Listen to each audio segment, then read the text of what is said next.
Hello everybody and welcome back to the Kamidogu podcast. I am Christopher Veljanovsky and joining me in the virtual podcasting booth is the man, the myth, the legend, Toasty. Hey everybody, it's Toasty! Feels good to be back. We've returned for a very special episode with one of the MK pioneers. We're talking the very first Mortal Kombat game here. Today's episode features Richard Divizio, who portrayed the cutthroat mercenary who likes to rip people's hearts out, the icon of the Black Dragon, Kano himself. We're excited to have you join us here today. Definitely, I've been looking forward to this episode for a while, but before we get started, please give us a follow or subscribe wherever you watch or listen to the podcast, and please leave us a rating or a review because it does help with the podcast. All right, guys, let's get to the show. Well, Rich, thank you very much for joining the show today. It's a pleasure to have you here. Thanks for having me. To start off, perhaps tell us what you were doing before Mortal Kombat and how you later got the role of Kano in the first Mortal Kombat game. Let's see. Well, the story has been told many, many times in pretty much every interview that I do. And each time I tell it a little differently, and I'll try to give you, the best, even better description of how it all began. So I grew up with John Tobias. We were, teenagers, and John was going to art school. Daniel Pacina, Carlos Pacina, Hosung Pak, Anthony Marquez, myself, we all grew up together. And, we were all doing martial arts. Tobias was doing his thing. And we used to do tournament, what are they called, like martial art tournaments. And we would travel around the country. And Hosung Pak actually was recognized by one of the Hollywood's lead choreographers, Pat Johnson. And he worked on the Karate Kid and actually, Karate Kid and some other films. I think he was a friend of Bruce Lee's and stuff. And he worked on the Teenage Mutant Ninja Turtles films. Actually, he worked on the first one. And that's pretty much how it began. So I was at Hosung Pak's house one day with Daniel. And we had just got done working out. We used to do like 4 to 5 hours working out. This is when we had no life. We, we weren't married, no kids, nothing like that. So we could just, train with wushu, which is kung fu, Chinese kung fu. And we went back to Hosung's house, and the phone rang, and we were starving. I'm like, we got to go grab something to eat. Hosung's like, no, let me just get this phone. And it was Pat Johnson, but we didn't know that at the time. Yeah. And we're waiting there like 20 minutes. My stomach is growling, and I got to eat something. And Hosung's on the phone. He's like, so he gets off the phone like 20 minutes later, and he's like, that was Pat Johnson, stunt choreographer for the Teenage Mutant Ninja Turtles movie. We're like, okay, what's going on? Says they want me to be in London in a week to be the new Raphael in the Teenage Mutant Ninja Turtles Part 2, The Secret of the Ooze. And so Daniel and I were like, well, you're going to get us in the movie, right? You're going to be something. Yeah. So Hosung, he went to England, got fitted for the costume. Simultaneously, while this is going on, Tobias is working for Midway Games. And so Hosung got the call. Daniel and I drove like 22 hours to Wilmington, North Carolina. I was there on my 22nd birthday, and Daniel and I tried out to be foot soldiers in the TMNT 2 film with Vanilla Ice. So, it was a great birthday present for me, and it was my first time working on a major motion picture. Yeah. So I called my mom. I said, I'm not coming home. I'm going to be here for 3 months. And so it was Daniel, Hosung Pak, and myself. And it was awesome. It was a great experience. And I tell you this because we were there for 3 months, and now think about this. This is like 1990, maybe 90. Is it 91? I believe. I want to say 91. I'm thinking this is like 91. So September 6th is my birthday, which I just turned 53 on Monday, on Labor Day. So, yeah. So we were there September, October, November of 91, just to get the timeline right. So, yeah, we got back like right before Thanksgiving and just in time, before the holidays. And my phone rings, and it's Tobias. And this is when the history begins. So, we're crossing over from 91 into 92, as soon as the new year arrives. But Tobias is on the phone, and he says, "Hey, I'm working at Midway." And I said, "Yeah." He said, "So I'm working on a game. It's a fighting game." I'm like, "Well, what's a fighting game?" Because I didn't really know. And I told John, I said, I like games like Tempest and Pac-Man and Donkey Kong. Those are my favorite games. I grew up in the 80s, 70s, and 80s. So, yeah. And he's like, "Well, have you ever heard of Street Fighter?" And I said, "Yeah, it's like that cartoon type of fighting." He's like, "Yeah." He's like, "But I have an idea, and you guys are back from doing the film Turtles. Can you guys come in tomorrow? And I want to try something." So I got off the phone, called Danny, and you're talking like there's no cell phones. This is like 91. My phone is still connected to the wall. Graphics weren't that great then. I mean, because I think 93 is like when Jurassic Park really, blew everybody out of the water with all the new CGI and everything like that. So we're still in 91. I called Daniel. We met over at Midway, and I guess I could say that pretty much that's when everything began. That's when history started. I know John Tobias had some sketches of some characters, but I think what he wanted to try was the whole digitization thing. Say that 3 times real fast. But I do believe there was another game before that was digitized, real people. I forgot the name of it. Maybe you guys will think about it in a little bit. Yeah. But as far as the characters in that game, they weren't real martial artists. I don't think so. I think there was like a boxer or something like that. But I don't know. It's like maybe the flavor that all of us brought to the game, led to the success of it. And each of us kind of, we grew up together. So, and the style of kung fu that we did was, and I'm not sure how much you guys know about martial arts, but there is a big difference. You'll get some people, it's all the same. No, it's not. Oh, karate's Japanese, and kung fu is Chinese, and you got your hard style, you got your soft style. But we practice Chinese kung fu, wushu, which is pretty much what Jet Li has been doing on the big screen for a long time. But we were doing that in the 80s. So, we started bringing some of that to the screen, and it's a little bit more, it flows better. It looks awesome just on screen. So, oh yeah. And each of us individually, even though we're doing kung fu, we have our own flavor. We have our own style. Myself, I grew up wanting to be an actor, so I kind of would bring my own flair or my own personality or characteristics to, anything anything character wise that I can do or was given the opportunity to. And, Sure. Just before that, we're doing Turtles. So I was already behind the scenes, and I love, filmmaking. So, and then when John calls, now we go from, one major project to, working on a video game. And now that thing, the first few days of filming and coming up with stuff, because it wasn't very corporate.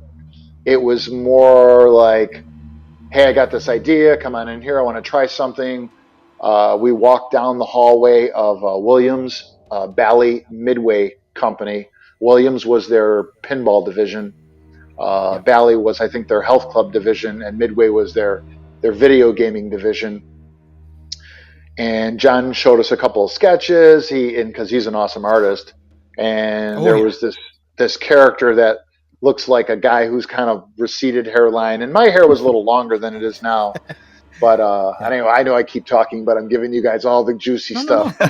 So, but yeah, I'm like, I want to play that guy. I'm like, because you got to think about it. So, the guy with the red glowing eye, it's very Terminator like. A lot of John's influences were from things that we grew up with as kids. We grew up with, all the Spielberg, the George Lucas stuff, the Big Trouble in Little China, all the John Carpenter stuff. 80s was a really cool time to, to grow up. And, there's hardly any original stuff anymore. And, most things are taken from different places, and they're tweaked a little bit, but and there's always, when you're an artist, you're influenced by many other artists that came before you, and that's not a bad thing. That's a great thing. So John got the whole like Raiden thing, from the Big Trouble in Little China with the electricity and all that stuff. Yeah. So the whole Terminator thing, with Kano and the red eye and the cyborg kind of thing, and the Johnny Cage thing is your whole Jean-Claude Van Damme. Yeah. And the Liu Kang is your Enter the Dragon, I think right in the beginning John didn't have like a whole storyline. I think he had to end up coming up with all this stuff. You have to come up with, there's got to be a tournament. There's, these guys have to come from somewhere. There has to be a backstory. So I know he worked really hard on this thing, and but first off, you have to get some talent in there, and he didn't go through any agency. I think what ended up happening is, and the story you're going to hear it a million different ways. You interview some of the other guys, but I know, I hear that they wanted to do a Jean-Claude Van Damme game, because at that time Midway was doing a lot of the what do they call it, like franchise type of things. But Van Damme, he's a movie star. He's not going to come down from doing a movie to doing a video game. So I think John was just like, some of my friends are martial artists, I'm just going to call them. So he calls me, and the story goes, you hear this if you ever are interviewing Daniel and Carlos and myself at the same time. Yeah. Carlos and Daniel will say that they called him, but I guess the story goes is John tried to call Danny, but his mom picked up the phone, and they weren't home. So I'm the first one he got in touch with. And so I can go on record for the rest of my life saying, I talked to John first. Yeah. Nice.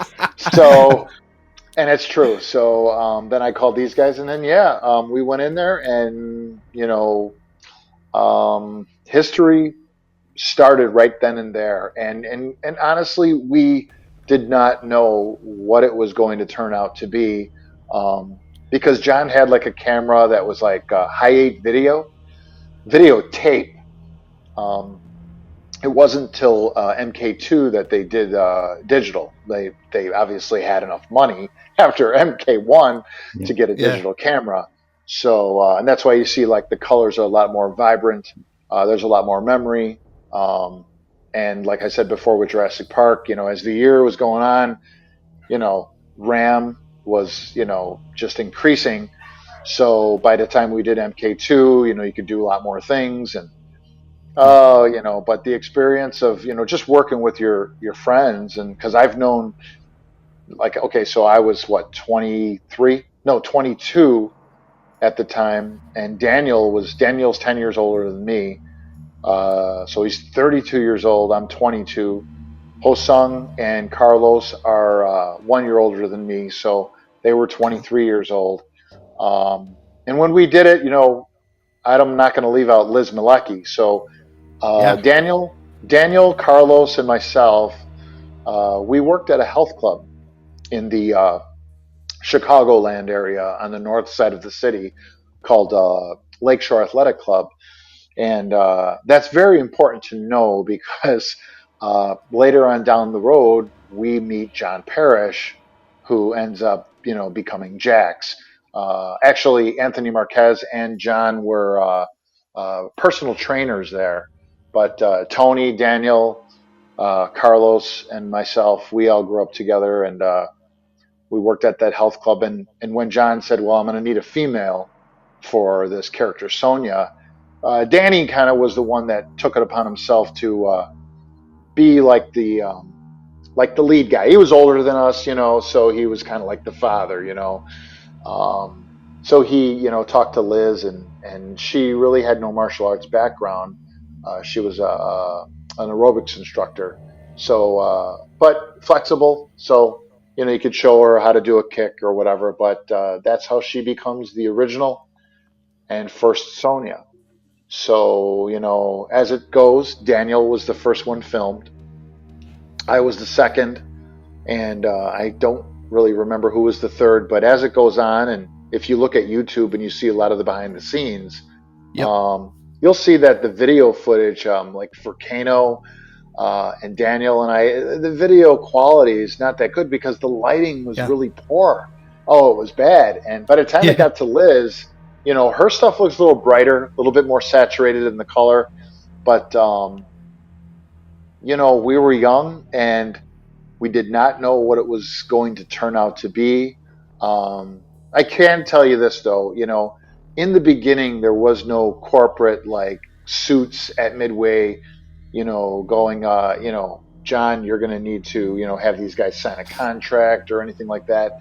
It was pretty much, it was almost like you're working with your buddy, on something. And of course, we're at Sure. like a main facility of a major gaming division, but we're just friends thinking we're working on something. And I would say it wasn't until the stuff started really getting popped out, like on the videotape, then ported, in through Ed Boon's, computer programming, and really seeing what this was fleshing out to be. That obviously John and Ed had to take this video footage back to the higher ups and say, this is what we're working on, and they probably looked at it and saw like, wow, this is friggin' awesome. So I do remember coming into John's office at one point, and John's like, well, here, this is a thing you need to sign or whatever. It's just like a waiver or something or whatever. Sure. I don't know. Like I said, I'm 23 years old. I don't know what the hell I'm signing.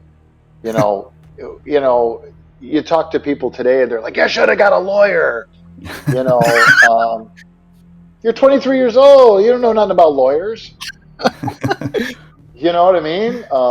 Yeah. It's just, you're just working with your buddy, and you're hoping that if this thing becomes a success, that, you get taken care of, and, they promise you, a nice big package of millions of dollars or something. But, you're 23 years old. You don't know what's going to happen. So, I'm sure you've heard a lot of the stories about, our thing. And that's why I work a full-time job today. So, and, what's weird is I'll tell you, we were doing all this stuff before the whole cosplay stuff. Yeah. Yeah. Before conventions, and I can't even remember whether conventions were going. Maybe Comic Cons, like true, real, Yeah. Comic book conventions were going on, but I wasn't really a big comic book reader. I know Carlos and Daniel were. Hosung definitely no, he wasn't. But yeah, yeah, it wasn't until times change. I'm telling you, wasn't until maybe 6, 7 years ago. A good friend of ours, Doc Mack, and I'll promote his arcade here in the Chicagoland area. It's the Galloping Ghost Arcade. He has got probably about 900 to 1,000 arcade games It's an in his amazing arcade. Oh yeah, and he had given me a call and said he was going to do this. I think it was 2015, maybe. He was going to do this thing called Shang Tsung's Fight Night, like a tournament between guys coming in and playing. And I'm like, well, what do you need us there for? Because he wanted us to come in. He says, well, it's a Mortal Kombat night at the arcade. You have to come in there. You guys are famous. And I'm thinking, I work at the CTA in Chicago, which is the Chicago Transit Authority. If you ever been to Chicago, they have these trains that go around the downtown area, kind of like in New York City. I repair those as a mechanic. That's my full-time job. And so I'm out of it. I don't know what's going on in the world of Comic-Con or anything like that. So he says, no, you have to come here. He's like, mandatory. You guys are like a cult following. Everyone knows you. I'm thinking, whatever. Like, I'm like, okay. So I get on the phone. I call Daniel. I said, we're going to show up to this thing that Doc's having. Yeah, okay, we'll show up. So we get there, and apparently he printed out some pictures that he grabbed off of the internet of us and had these things printed out. And there's like 670 something people standing outside the door of the Galloping Ghost Arcade. Oh yeah. And this is on Ogden Avenue in Brookfield, Illinois. If anyone wants to come here and go there, that's where you'll probably bump into us the most. It's really awesome, and I know he's doing a full expansion. So, nice. Many thanks to him. Kudos to him for bringing us in there. So I just want to thank him personally. But we went in there and we're signing autographs, and fans are standing in line. It was like the first kind of taste of anything like a fandom. That, think about that for a minute. Since we had done the game, there had really been nothing that was like a fandom from 92 all the way up to 2015. Like, what the hell were we doing all that time? Well, we were having families, having kids and getting married and doing things like that. But thank God for the whole cosplay thing and the comic conventions turning into like entertainment festivals where people could dress up and and come out and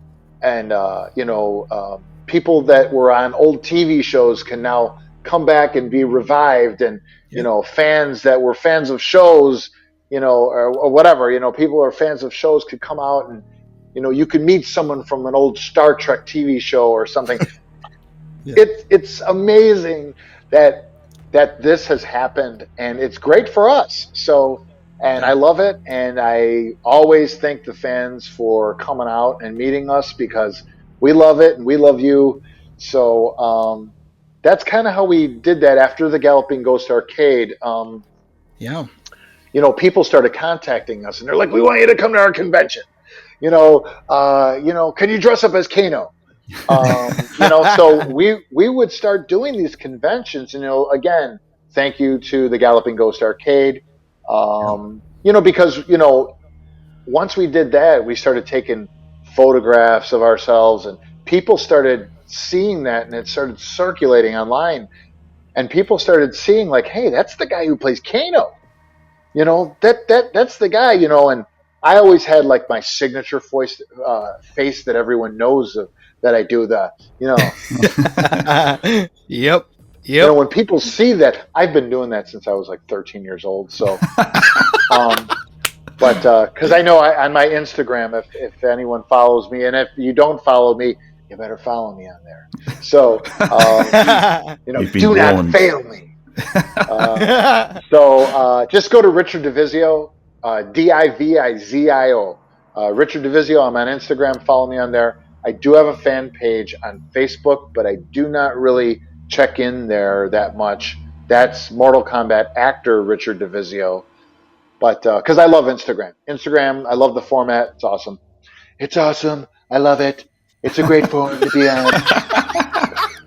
That's my Trump. That's a good one. So I like that. It's good. Good job. you better be there. It's where I tune in. So, Oh, that's brilliant. That's incredible. hold on. I think I need a drink of water on that. Yeah. But anyway, you guys talk for a while. Yeah. Well, I was going to say, you were saying, you love the fans. Well, I'll do a little Obama. We love you back. So our next,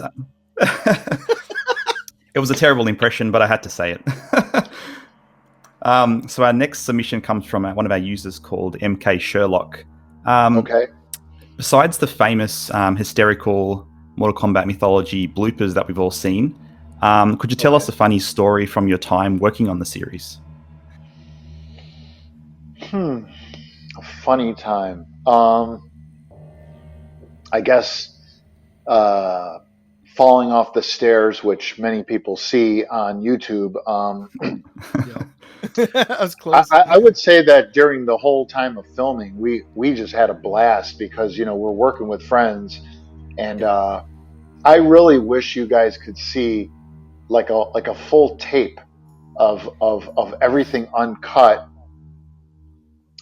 because it was laugh after laugh after laugh with us, jokes, and that's how we came up with stuff on the fly. But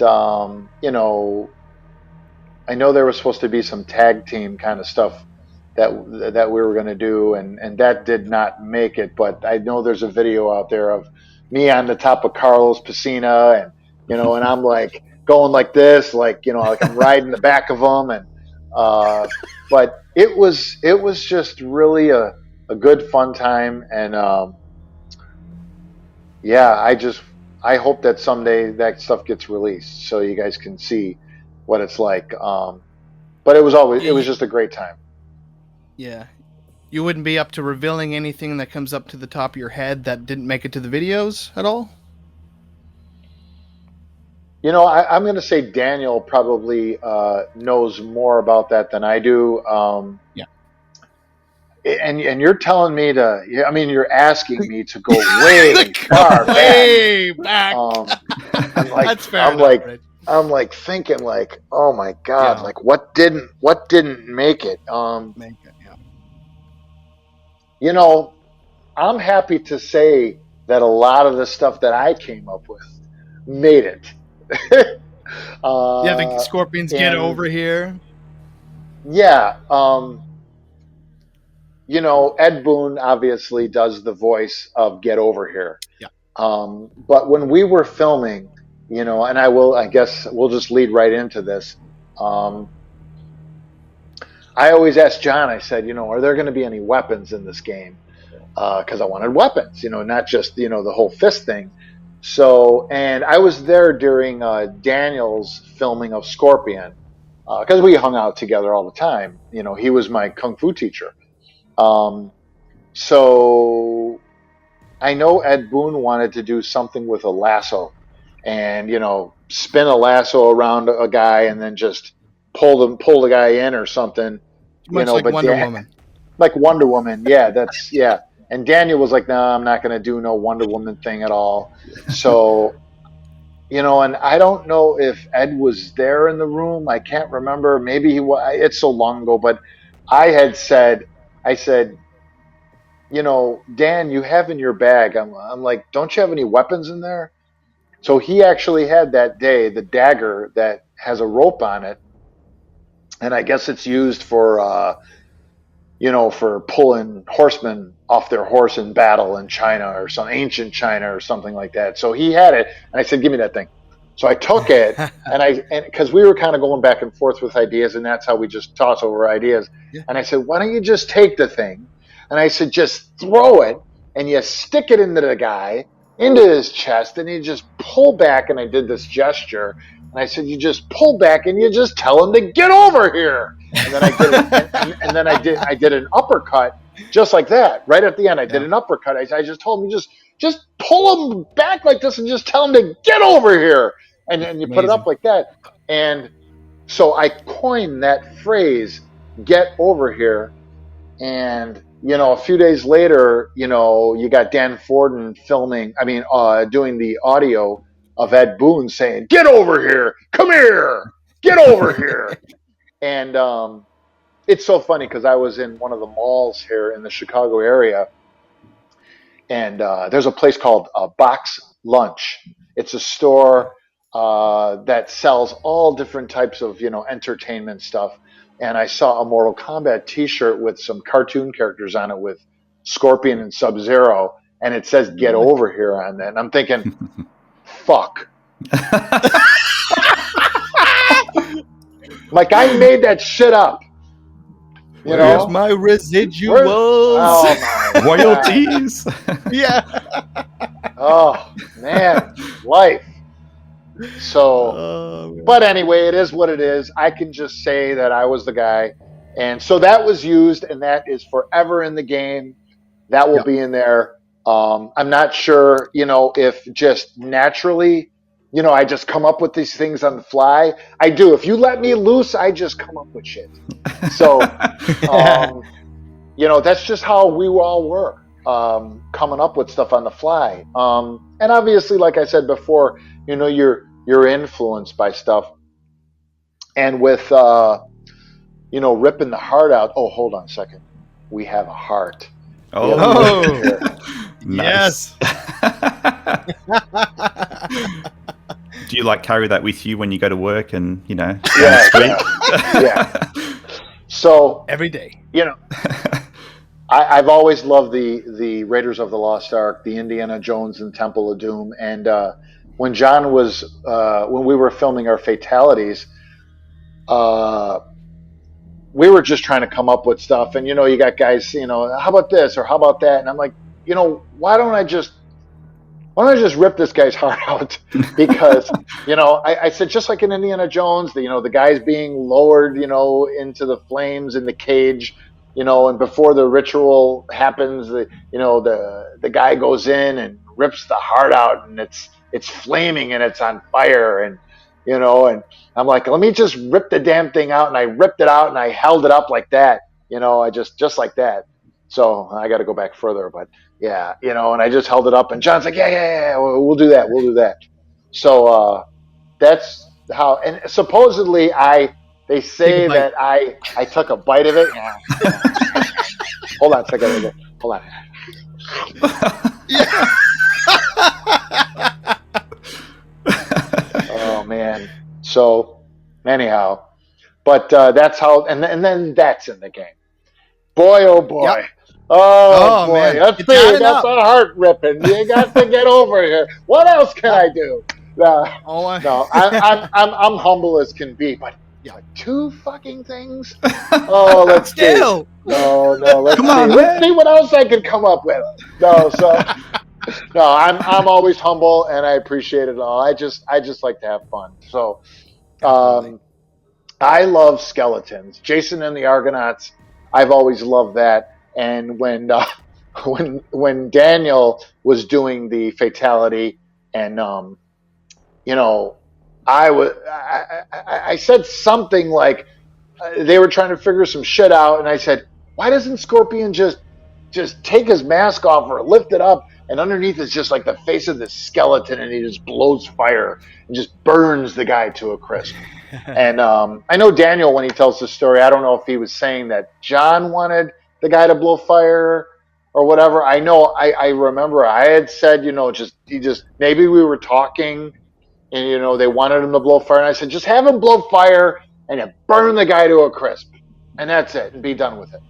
So that's what they went with, and that's why you got the skeleton skull, because I had a love of skeletons. So it's weird because I'm working on somebody else's character. It's not even my character. Yeah. So, but it was great. It was the love of being there and collaborating. And I always say that. So Ed Boon, if you're listening, it was a great collaboration among everyone. You're a great programmer. John's a great artist. We were great actors. that collaborated together. Everyone who worked on the game. I truly believe that without all of us, collaborating on this, it wouldn't have been uh, as great of a game. And I have to thank the fans for, you know, being the ones that, they pretty much, you guys are the ones that buy the games. You guys are the ones that have to love it and go, Yep. boy, this is fucking great.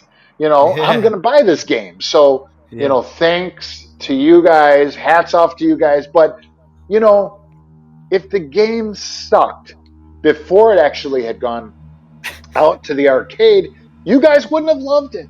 You guys would have said, this is a piece of shit. Fuck this game. Let's go back to Street Fighter. Yeah, let's go back to exactly. Right. So, we had to, luckily we just came up with some good shit. Luckily we did because, we could, John and Ed could have came back and said, yeah, we tested the game and it just didn't do well. It didn't take a lot of quarters and apparently no one liked it. It could have been that way, but Yeah. obviously before it went in the arcade, you had to have had a great collaboration of artists to come up with some kick-ass shit, and 100%. so hats off to the artists and everyone that put this together. It makes me fucking think. Sorry for you're gonna have to bleep this out unless It's all good, brother. thing. It's all good. Okay, good. It's fucking good. Kano Cola. You ever see my Kano Cola? It's fucking good. Yes.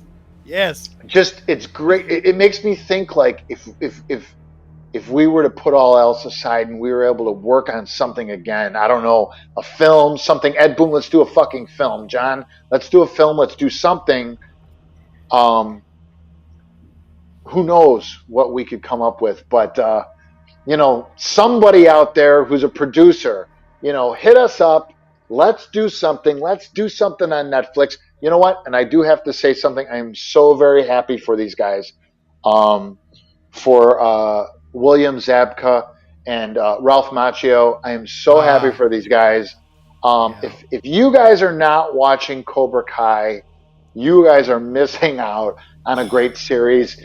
I'm so happy that these guys were able to come back after 30 years and do a show, and it's from a different perspective.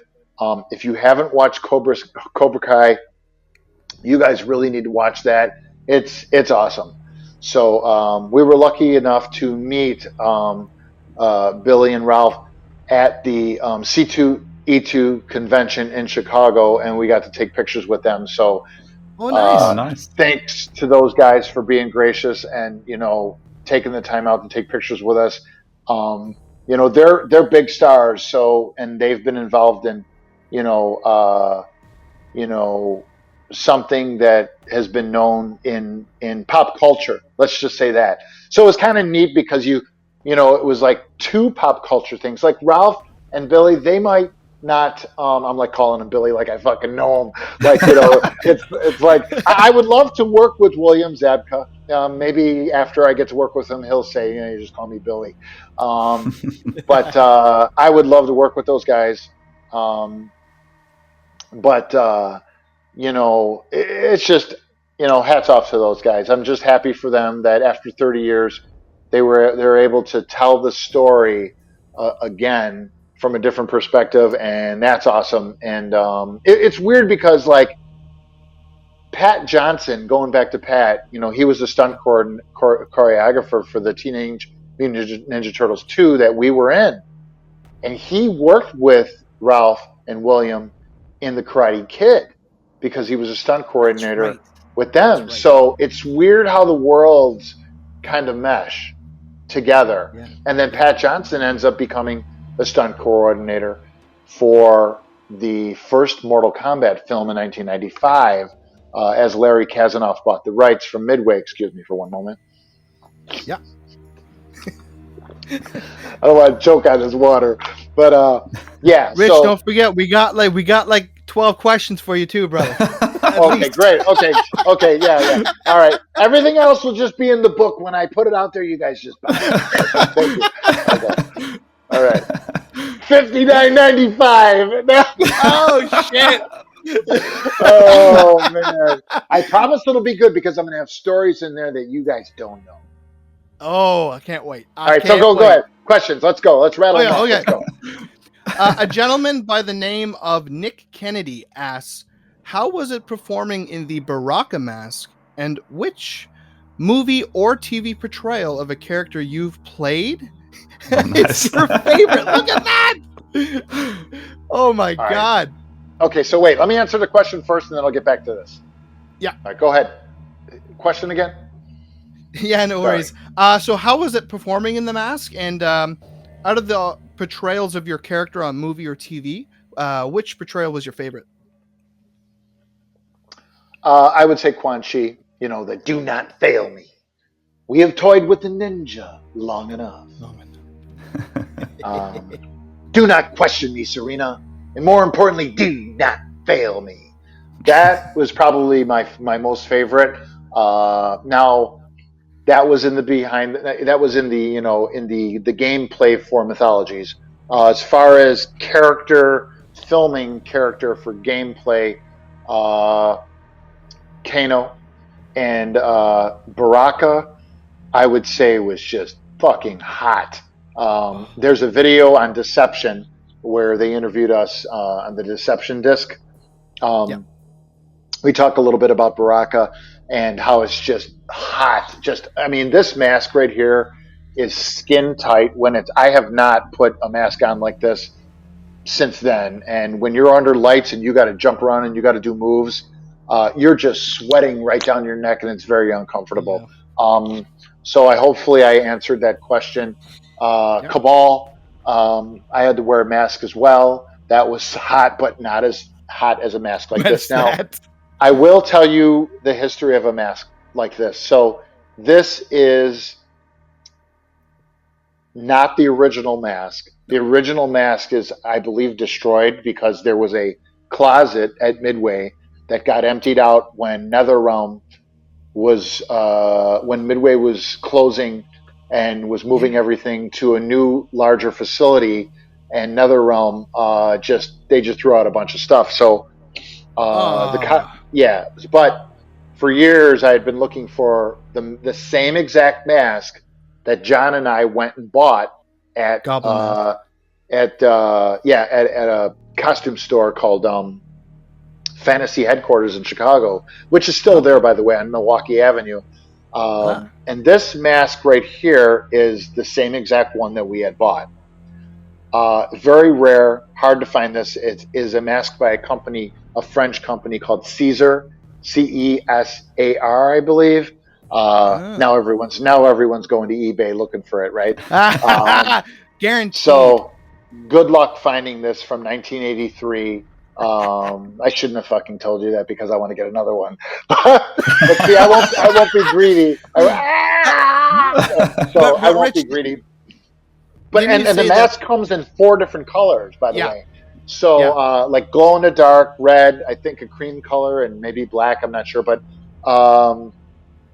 a gentleman that was a mask collector, actually a good friend of mine, is a mask collector, owns a great collection. He knew someone, got me in touch with someone, and they had all 4 masks. So this guy, he gave me this mask personally out of his collection. So now he only has 3, and I have this one. So luckily I have this one. And obviously, nails were added to John Tobias eventually airbrushed the mask like a cream color to match my skin tone, and then nails were added onto the mask. But people ask me, am I going to do that to this mask? No, I'm not. I'm going to leave this as the original mask. So hard to find this mask. Beautiful. Yeah, I'm not going to alter it or nothing, but it's awesome. Yeah. I understand that you have the original Quan Chi boots from Mythologies. I do, but I don't have them up here. They're in the basement. Do you have any other items from the set or just sort of any MK memorabilia in general? I did have the original Kano costume, but that is now being held by my friend Nick, who has so many uh, um, awesome collectibles. He is like a professional movie prop collector. Just go to Movie Relics, and he now has that in his possession, the original Kano belt and everything. So, but Movie Nice. Relics, he's got some awesome stuff from the Aliens movies. I think he even has like the Goro from the 1995 film. He has like the mechanical Oh, stuff from nice. Goro, but he's got some great Wow. stuff. Um, yeah. But as far as anything else, I do not have anything else except for those Quan Chi boots. And what do I have? I think that's it. Oh yeah. That's pretty much it. Now, I did have before I sold off the original resin Kano belts and everything. Yeah. I had that 3D scanned, and I had those remade lighter with a lighter plastic. So you'll still see me wearing those at conventions and things like that. But the resin stuff was so heavy to be able to go to conventions with that on. So, but the originals were 3D scanned, so the actual ones that I wear now at shows is from the original scan from that exact design, but they're way lighter, so it's a lot easier to jump around and do things.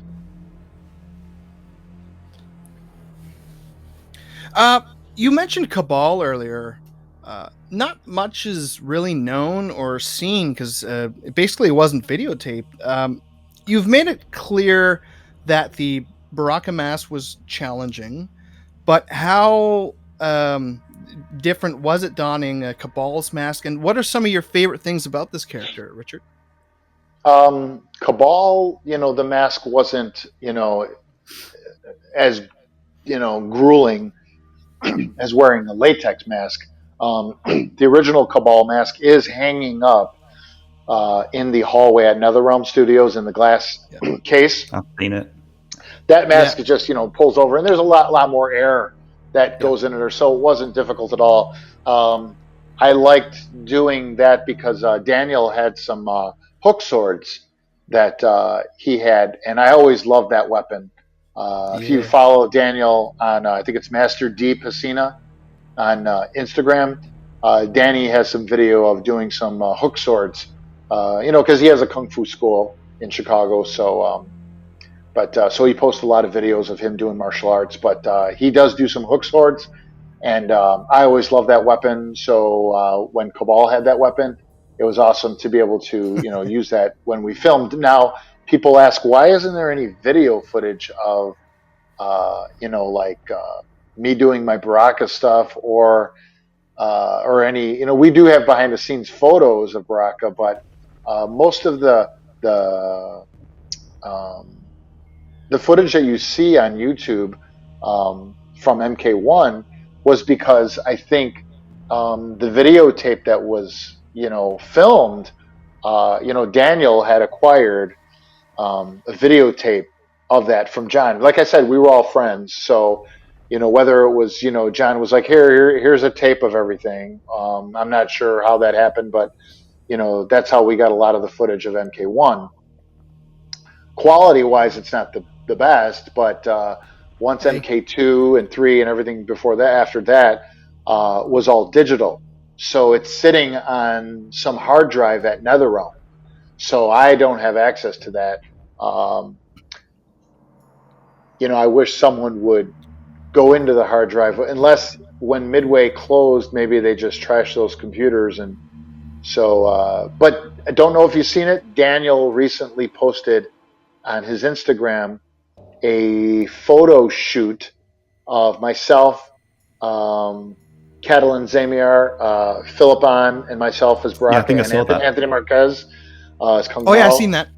Yeah, that and that is pretty much the only footage of me in Baraka that I have Actually, seen since I wore the costume.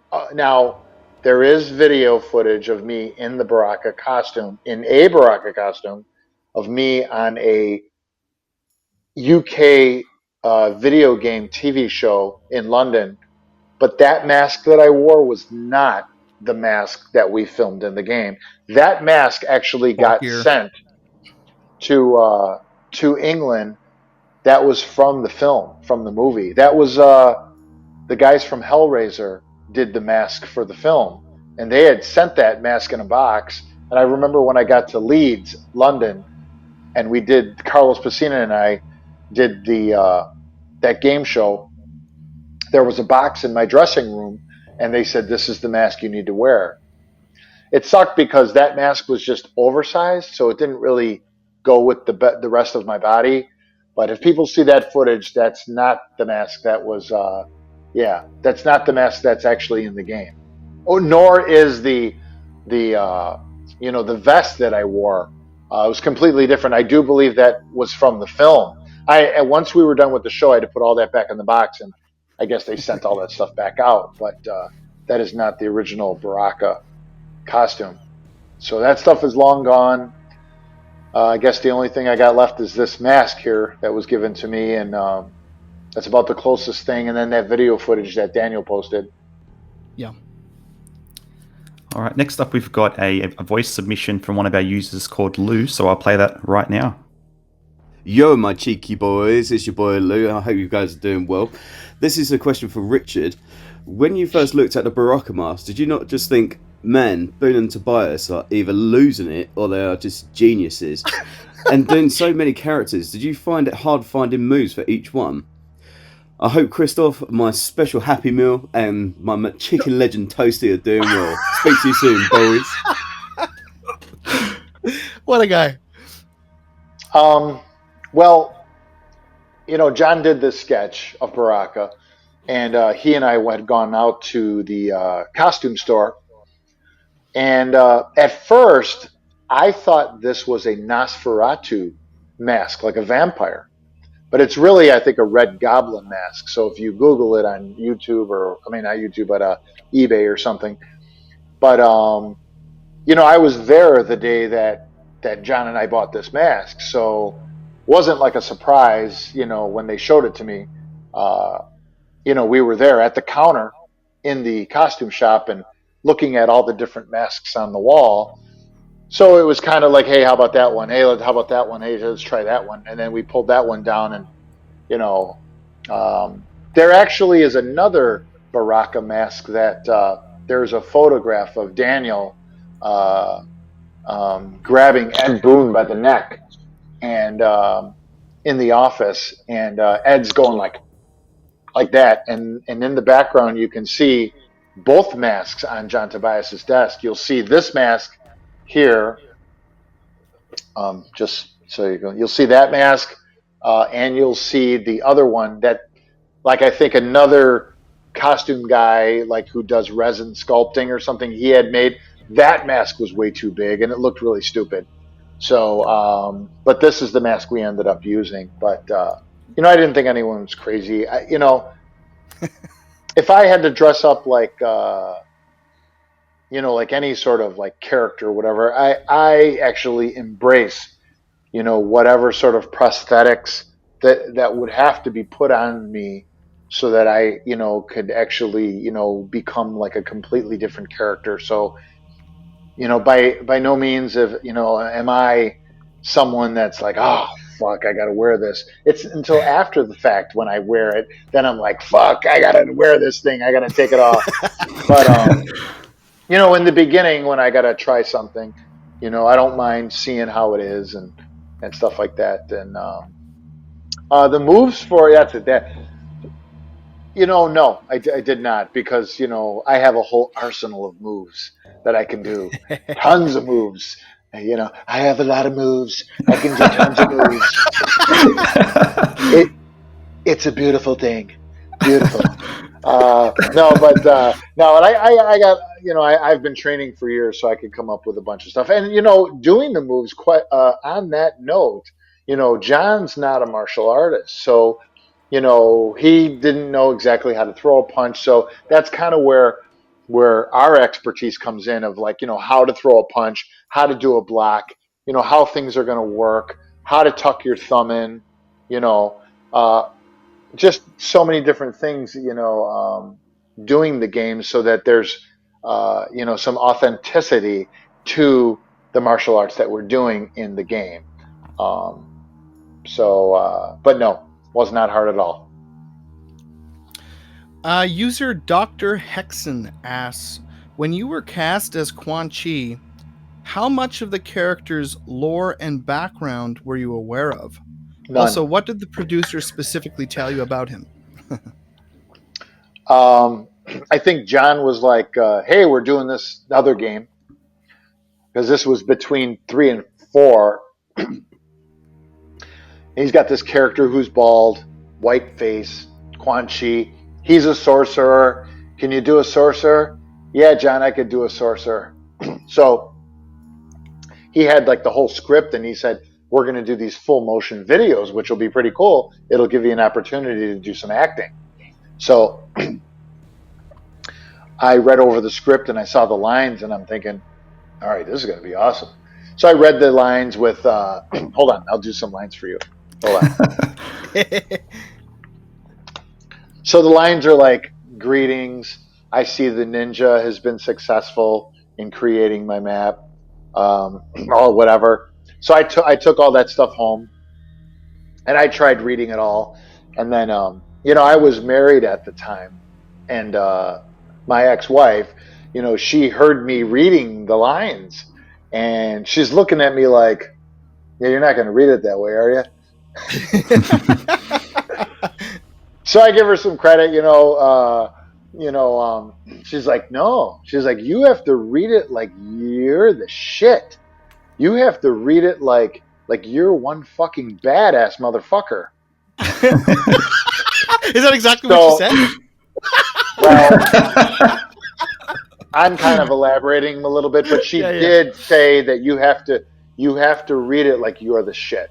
That's what she said. And she actually wrote it on my script. She wrote it in pencil, and it says on there, you are the shit. You have to be this guy. And so I was like, okay, I'll be that guy. Now I had that script, but actually sold it to my good friend Justin. So his name's Tambach 99. Oh shit! Oh wow! Yep. Justin amazing. Deering, he owns the original script. Yes, he does. Wow. Yeah, Justin's awesome. He is like the guy to go to any sort of MK and most of the conventions that we go to. He's there. Justin is there. In fact, we are doing in November. We are going to be in Florida doing Free Play Florida, and Justin will be there. There's 2 Justins. Did you know that? There's Justin Deering and Justin McCollum. Yeah. So, and they both live in Florida, so I'm sure they will be there. And once they see this video, I don't know how soon you guys are going to get this up, but I think it's November 19th, 20th, and 21st. We will be in Florida.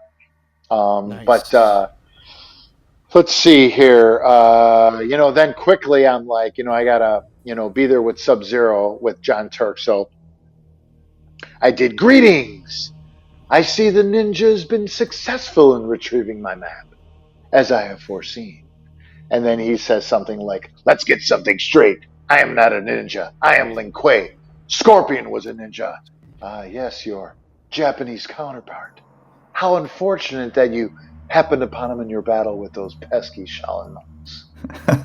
Scorpion was tipped off. And if he wasn't there, there wouldn't have been a battle. He says, there wouldn't have been a battle. You are responsible for this, Scorpion. No, he said, you are responsible for this, sorcerer. And so forth. But we had a good time doing that. It was awesome. Yeah. I loved Quan Chi. It was awesome. So you started off in the franchise, portraying Kano and the other characters, and they were digitized. Then we moved on to, the films with mythologies. And then when the games became 3D, I believe you did a lot of the motion capture for, say, Mortal Kombat 4. So tell us a bit about that experience and how, it differed from the other games. Yeah, for Quan Chi, I did the motion capture, and I haven't posted. I don't know if I posted it yet, but there is a picture of me, no shirt on, and I just have, I think, some spandex shorts. Yeah, I think you But were I sort have, of doing this, and I think. yeah. That's the video. That was on the Yeah, and it's Deadly got, Alliance behind the scenes video. yeah, you're That's right. right. Yeah. Yeah. So, it was different. I'm gonna say, I don't want to say it was difficult, but I think I like digitization a lot better. Yeah. And I do remember because I had these things. It was the early days of motion capture, and as I was doing everything in the moves, you know, they're like, do it again, and the software that they were using for motion capture, because it's got infrared cameras that are picking up all these little sensors that are on you. It's not picking up the sensors, and whereas videotape is filming you. Okay, rewind, videotape you again, rewind, videotape you again. If we don't like it, erase that. Do it again. Okay, cool, that looks great.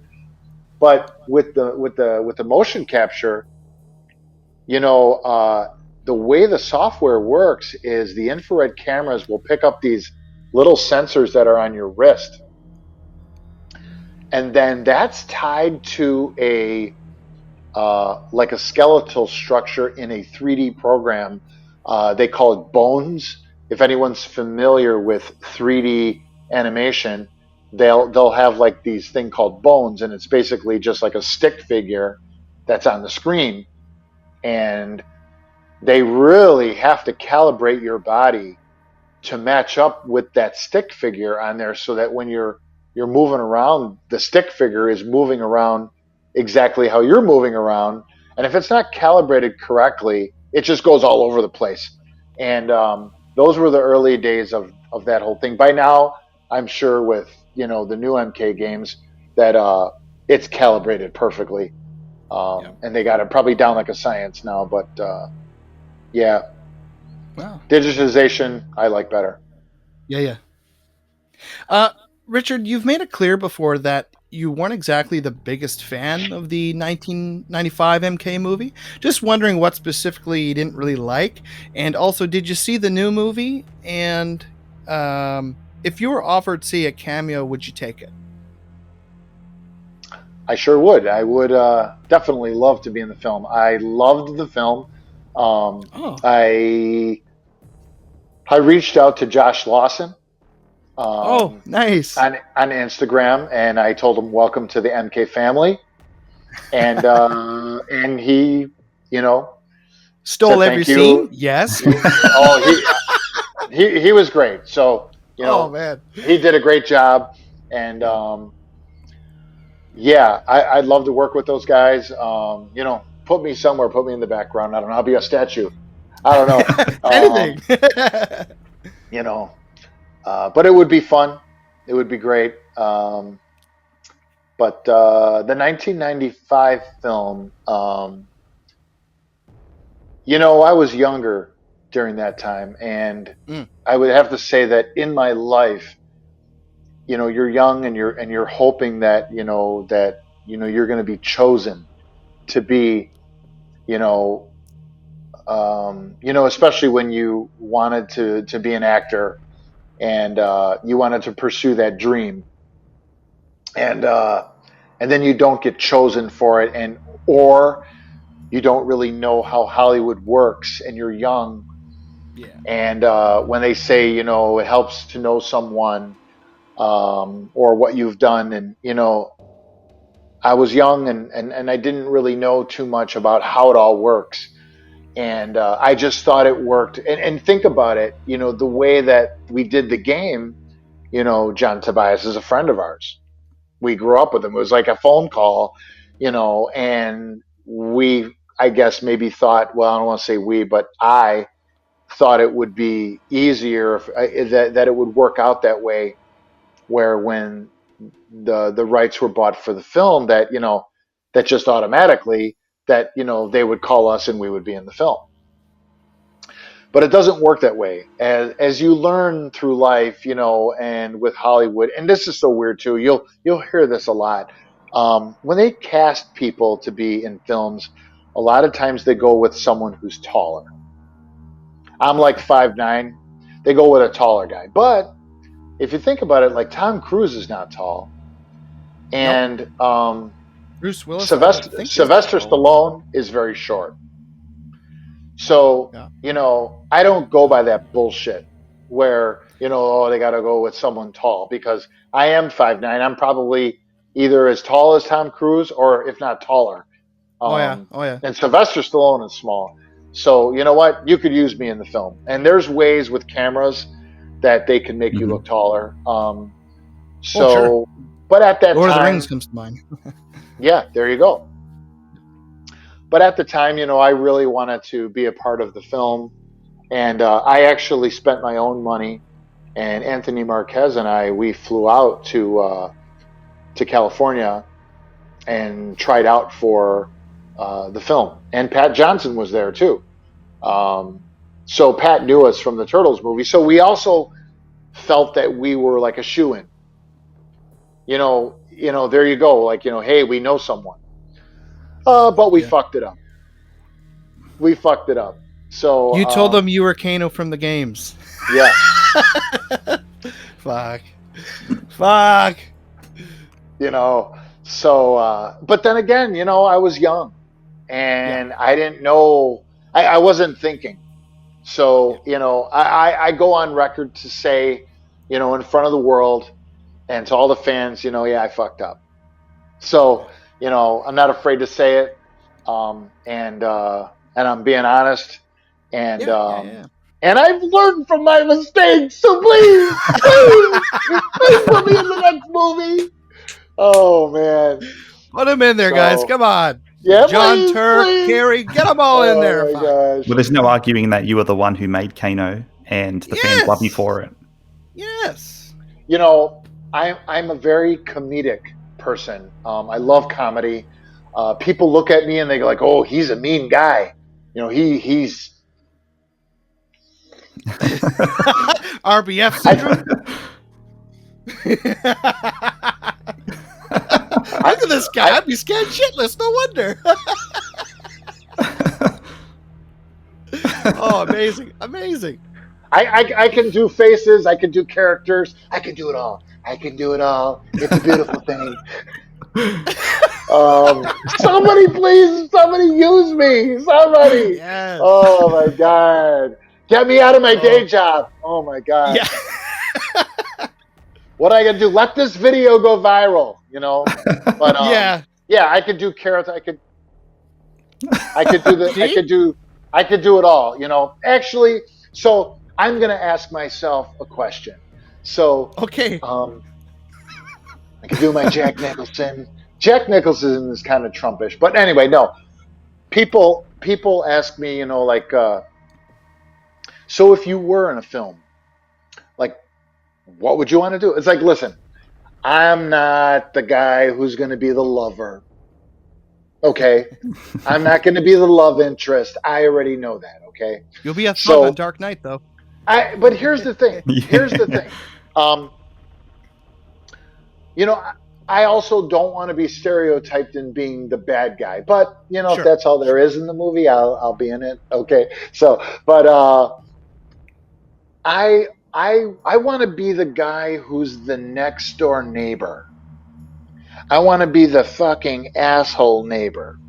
Okay. I live next to you and you fucking cut your grass too late at night. Your dog fucking shit on my lawn again. You play your music too fucking loud. Don't play your music loud next to my fucking house. Okay? That's the neighbor I want to be. I want to be that guy. I want to be the neighbor who doesn't like you. Yeah. Let me be that guy. Let me be on a TV show. I will be that guy in the grocery store that doesn't like that you have 1,000 fucking items and In the you're in express line. aisle. Yeah, in the express aisle.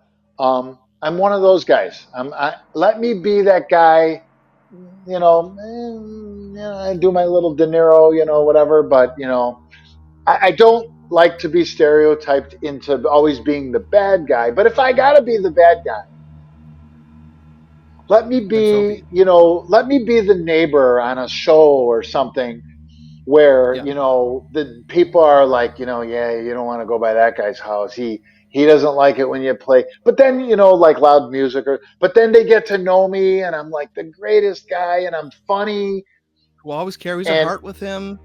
yeah, like I always carry a heart with me and I'm He's very totally nice. sensitive. He's good. I am. I'm very He's sensitive. the perfect height.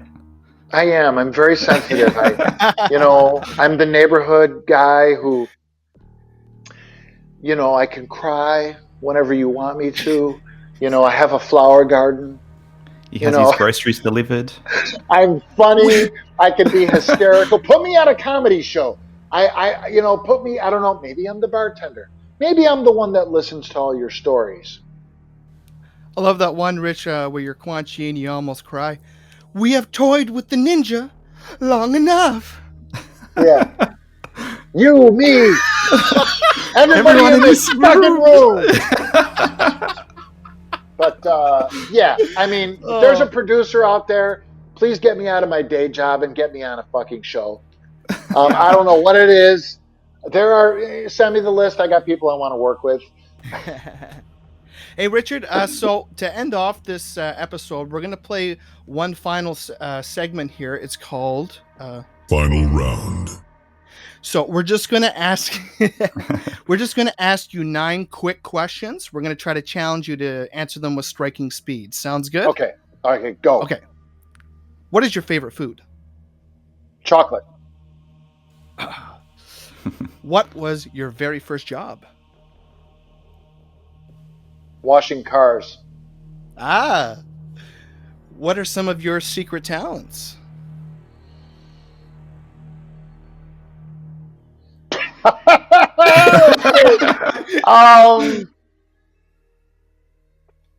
You have any hobbies, anything? I got a lot of them. So I'm like, I like to do woodworking. Oh, cool. Nice. Yeah. Carpentry. Oh, excellent. Excellent. Describe your strangest fan encounter.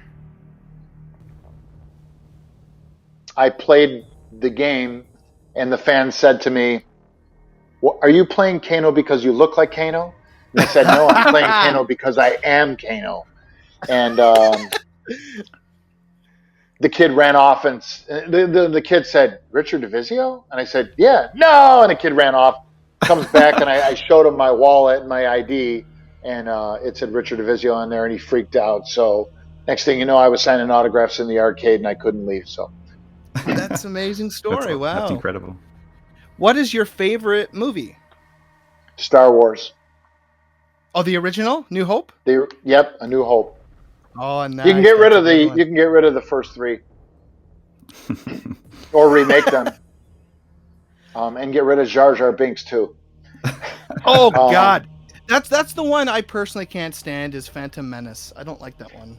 I loved Rogue One. Hey, that was incredible. Rogue One was good. I loved it. Oh, yeah. And that's another thing too. Somebody out there, a producer, put me in Star Wars, please. Star Wars, I love. I want to be in Star Wars so bad. Someone hear me out there. I love Star Wars. Mandalorian, I love. Jon Favreau, if you're out there. You want a Mortal Kombat guy, original guy in Star Wars? I'm the guy. Oh, love everything you've done. Yeah, make it happen. I would love it. Oh, and by the way, in November, I will be at Disney World, so I'm going to be at Star Wars Land. There we go. And I've never been to Disney World ever in my life. I'm 53 years old, and I'm going to, you know what? I'm doing the Mickey ears. I'm doing it. Hey. We want to see photos. here's the thing.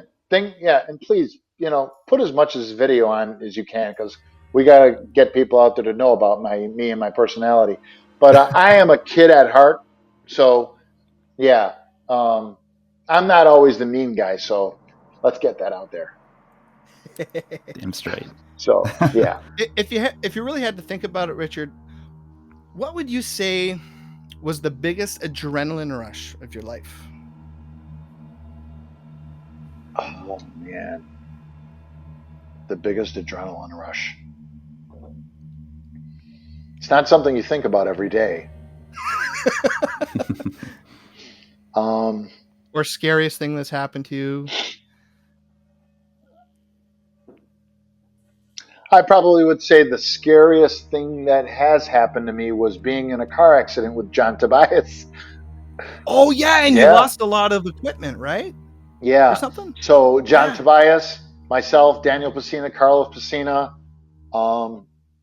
my friend Andrew Kudelka, who actually inked part of the very first Mortal Kombat comic book, Wow. and John Tobias himself. He was Yep. driving. I was in the front seat with Carlos Pacina. We had gone to a forest preserve to film. We were going to do a movie of our own, and John made a left on a 2-lane road, and someone had been going around us at the same time. Apparently we were going too slow, and hit our car, and we spun around in circles, and we thought that was it. We landed in a ditch, and this was way before Mortal Kombat. You're talking like 1986 or 87, but that was probably, that was, if something would have happened to us, Mortal Kombat might never have happened. Think about that, guys. Oh Yeah. man. Wow. Yeah. Best piece of advice you've ever been given? I'm still learning to this day to just keep your mouth shut. I like that. I love it. That's good. And it's hard to do, especially when you have personality and you get along with people. Just don't say much. It's hard to do. Either people are gonna love you or they're gonna hate you, and fuck the people who hate you, and love the people who love you. That's all I would have to say. Is love the ones that So thank you to all of them. Funniest thing that's ever happened to you, ever. Doesn't have to be Mortal Kombat related, just something that always comes up that just you will never forget. Funniest thing? Yeah. I'm trying to think. Oh yeah, that's usually a tough one. Funniest thing. Well, I used to be a breakdancer. Oh, really? What? Oh, yeah, wow. in the early 80s, and we had gone out to a party, and I was doing the helicopter move, which was very difficult to do. But we were at a party. Anthony Marquez was there, Daniel. You're talking like probably 1983. Yeah, Daniel was there, Anthony Marquez, Ho-Sung Pak. Boy, we go back far. But actually, we were all breakdancing during that time. But, incredible. Girls were there that we liked. And, Nice. we were hoping we would hook up. And, we were at someone's house. And, the music came on. And I started doing my moves and everything like that. And I did the helicopter move. And I passed gas. Oh, no! Loudly. Really? Wow. Loudly in front of everyone. Oh man, that is classic. And I'm guessing everyone in the room heard. Well, the music was on kind of loud. Maximum embarrassment. But I knew it happened. So yeah. I'll give you something that I learned in acting, and it helps me even telling that story. And that is, and I learned this in acting, you cannot be afraid to be a fool. Yeah. Yeah. You can't be afraid of humiliation. You just can't be afraid of it. You have to embrace it, and people they just love that about you, or either they love you or hate you. So fuck them. Yeah. But the one, man. I said, the ones that that love you, just they can appreciate you, and I love them with all my heart. I really do. Yep, 100%. Last question, Richard. Okay. What is your guilty pleasure? Chocolate. Man, I call myself a chocoholic myself, man. I eat a few bars every day. It's amazing. You can't go wrong. Yeah, right? It doesn't bother me, and I'm glad it's good for you. I know the dark chocolate is better, but dark chocolate. Yeah. But I like milk chocolate. I love it. And me too. But if we went back to what my favorite food is, I would probably have to say pizza. Oh, pizza! Yes. I love pizza. But and then chocolate is something you don't eat pizza every day. You see that? Yeah. You don't eat pizza every day, but chocolate. I mean, even chocolate, I don't eat every day. But I eat it probably more than I do pizza. Yeah. But chocolate, I love it. Love it. What's your favorite chocolate bar or Hershey's. Anything Hershey's? Yeah. Anything Hershey's. Anything. In fact, I'm looking right now over at the other side of the room. You can't see it now, but they had on sale for 99 cents a 6-pack of original size Hershey bars. Really? For 99 cents? 99 cents for 6 bars. Damn. The wife bought 20 packs. Still. So I got my Hershey. And I've never visited Hershey, Pennsylvania in the United States here. So we are going to do that because, people say, I always have, I always run across negative people, and I don't like negative people. Oh. I got people at work that are like, yeah, why do you want to go there? Why do you want to go there? Because I want to go to fucking Pennsylvania. I want to see the Hershey factory. I want to see how the fucking chocolate is made. And I want to go to the tour, and I want to go to the end of the line, and I want to get me a nice warm Hershey bar that I can take home with me. Or eat it right then and fucking there. That's what I want to do. So fuck you, and that's what I'm doing. Because I know these guys are going to see this video. So fuck you.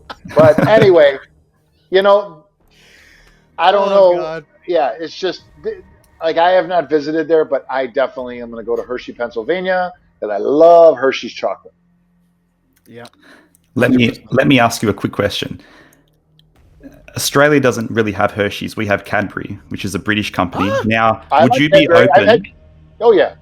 Would you be open to me sending a few different types of Cadbury chocolate? Yes. Unboxing them on camera and taste testing them. That would be great. That would be awesome. Let's do it. Let's do that. Send me some Cadbury. Oh man. Oh yeah.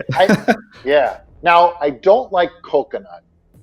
Yep. No, me neither. So I don't know if they're. So you could eat those.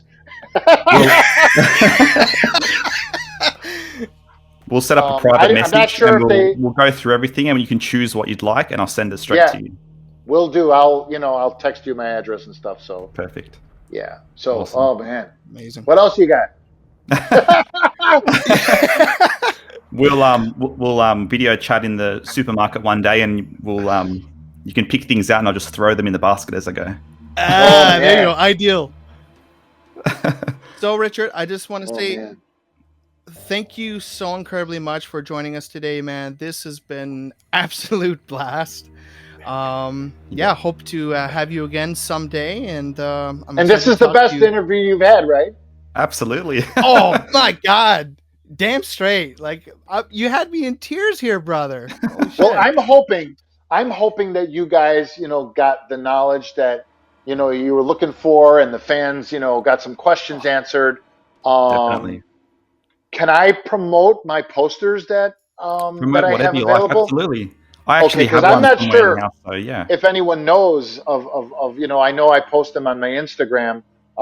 Definitely, if you guys can put that on there so that people know to Yeah. follow me on there. But Yep. many people asks for the posters, so I'm not sure how many people have seen the Oh Kano yeah. poster that's out there. It's the from the original one. I have that I have a available on my. nightlight with the same image on it. Do you really?